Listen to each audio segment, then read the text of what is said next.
Assalamualaikum warahmatullahi wabarakatuh. Nama saya Mutiara Dila Afrilia, NIM 201081037. Saya dari Prodi D3 Kebidanan Poltekkes Kemenkes Pontianak.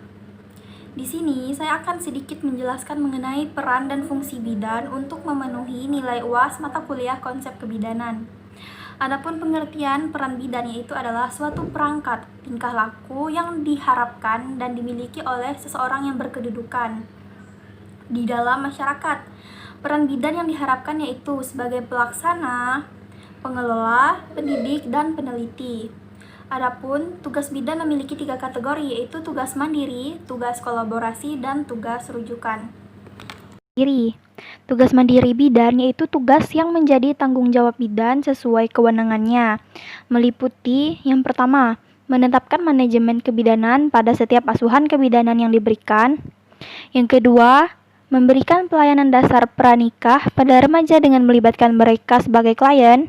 Yang ketiga, memberikan asuhan kebidanan kepada klien selama kehamilan normal. Yang keempat, memberikan asuhan kebidanan kepada klien dalam masa persalinan dengan melibatkan klien atau keluarga. Yang kelima, memberikan asuhan kebidanan pada bayi baru lahir. Yang keenam, memberikan asuhan kebidanan kepada klien dalam masa nifas dan melibatkan klien atau keluarga. Yang ketujuh, pemberian asuhan kebidanan pada wanita usia subur yang membutuhkan pelayanan KB. 8. Memberikan asuhan kebidanan pada wanita dengan gangguan sistem reproduksi dan wanita dalam masa klimakterium dan menopause. 9. Memberikan asuhan kebidanan pada bayi, balita dengan melibatkan keluarga. Yang kedua, yaitu adalah tugas kolaborasi, merupakan tugas yang dilakukan oleh seorang bidan sebagai anggota tim yang kegiatannya dilakukan secara bersamaan atau sebagai salah satu urutan dari pelayanan kesehatan yang meliputi 1. Menerapkan manajemen kebidanan pada setiap asuhan kebidanan sesuai fungsi kolaborasi dengan melibatkan klien dan keluarga. Yang kedua, memberikan asuhan kebidanan pada ibu hamil dengan resiko tinggi dan pertolongan pertama pada kegawatan yang memerlukan tindakan kolaborasi dengan tenaga kesehatan lain. Yang ketiga, memberikan asuhan kebidanan pada ibu dalam masa persalinan dengan resiko tinggi dan keadaan kegawatan yang memerlukan pertolongan pertama dengan tindakan kolaborasi dengan melibatkan klien dan keluarganya. Yang keempat, memberikan asuhan kebidanan pada ibu dalam masa nifas dengan resiko tinggi dan pertolongan pertama dalam keadaan kegawat daruratan yang memerlukan tindakan kolaborasi dengan melibatkan klien dan keluarga. Yang kelima, memberikan asuhan pada bayi baru lahir dengan resiko tinggi dan yang mengalami komplikasi serta kegawat daruratan yang memerlukan pertolongan pertama dengan tindakan kolaborasi dengan melibatkan klien atau keluarga. Yang keenam, memberikan asuhan kebidanan pada balita dengan resiko tinggi dengan melibatkan klien dan keluarga. Yang ketiga adalah tugas rujukan atau ketergantungan. Ini adalah tugas yang dilakukan bidan dalam rangka rujukan ke sistem pelayanan yang lebih tinggi atau sebaliknya, seperti pelayanan yang dilakukan oleh bidan sewaktu menerima rujukan dari dukun yang menolong persalinan, juga pelayanan rujukan yang dilakukan oleh bidan ke tempat atau fasilitas pelayanan kesehatan lain secara horizontal maupun vertikal ke profesi kesehatan lainnya. Yang kedua adalah fungsi bidan. Fungsi adalah kegunaan suatu hal, daya guna, jabatan pekerjaan yang dilakukan, dan kerja bagian tubuh. Berdasarkan peran yang telah dikemukakan di atas, maka salah satu fungsi bidan adalah sebagai pelaksana.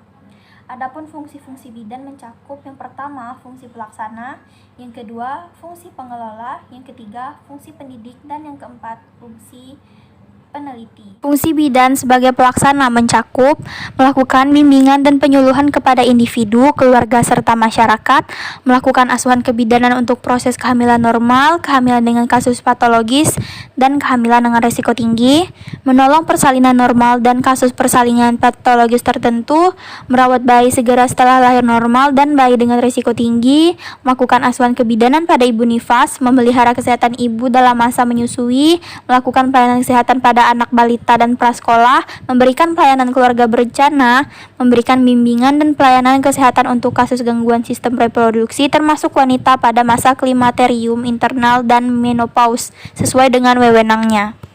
Yang kedua adalah fungsi pengelola. Fungsi bidan sebagai pengelola mencakup mengembangkan konsep kegiatan pelayanan kebidanan bagi individu, keluarga, kelompok masyarakat, menyusun rencana pelaksanaan pelayanan kebidanan di lingkungan unit kerjanya, memimpin koordinasi kegiatan pelayanan kebidanan, melakukan kerjasama serta komunikasi antar sektor yang terkait dengan pelayanan kebidanan, memimpin evaluasi hasil kegiatan tim atau unit pelayanan kebidanan. Yang ketiga, fungsi pendidik.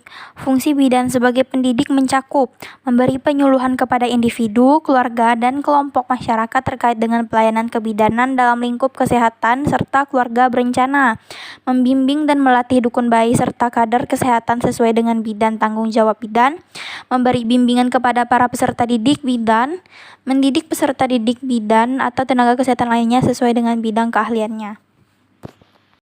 Dan yang keempat adalah fungsi peneliti.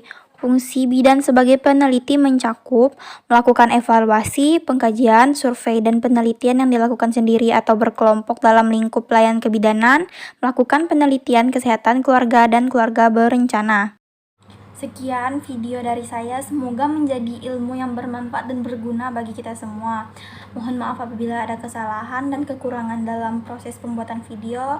Saya tutup dengan lafaz wabillahi taufik wal hidayah. Wassalamualaikum warahmatullahi wabarakatuh.